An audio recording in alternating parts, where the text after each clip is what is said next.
हर हर महादेव दोस्तों। जय माँ शीतला।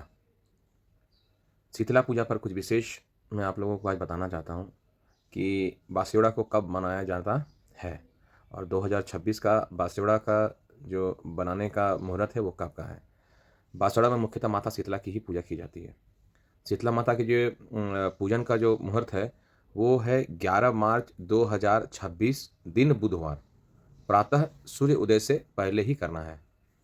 बासोड़ा पर माता शीतला को बासी भोजन का भोग लगाया जाता है।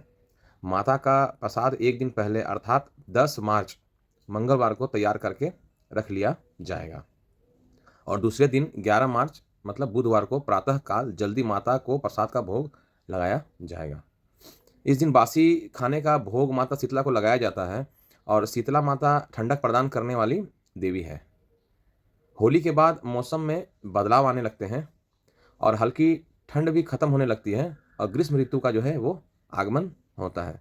ऐसे में वातावरण में ठंडक की आवश्यकता होती है क्योंकि भीषण गर्मी में त्वचा संबंधी रोग होने का खतरा भी बना रहता है। इसी कारण मान्यता है कि माता शीतला का व्रत रखने और विधिवत पूजा करने से चेचक, चर्म रोग की बीमारी आदियाँ दूर रहती हैं और माता शीतला का आशीर्वाद परिवार पर बना रहता है। बासुड़ा की जो पूजन विधि है वो क्या है कि इस दिन माता शीतला की पूजा की जाती है। सूर्योदय से पहले बासुड़ा पूजने का विशेष महत्व है। इस दिन सुबह जल्दी उठकर स्नान कर लिया जाता है। इसके बाद माता शीतला की विधि विधान से पूजा की जाती है। उनकी कथा सुनी जाती है पूरे परिवार के साथ बैठकर। पूजा विधि में माता को जल चढ़ाया जाता है। इसके बाद गुलाल, कुमकुम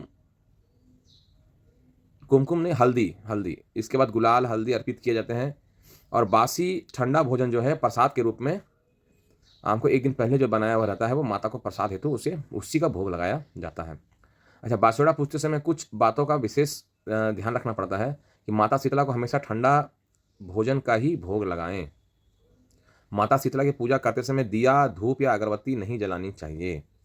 माता शीतला की पूजा में अग्नि को किसी भी तरह से इस्तेमाल नहीं करना चाहिए। माता शीतला माता की पूजा करने के बाद अपने घर के प्रवेश द्वार पर स्वास्तिक जैसे शुभ चिन्ह जरूर बनाएं।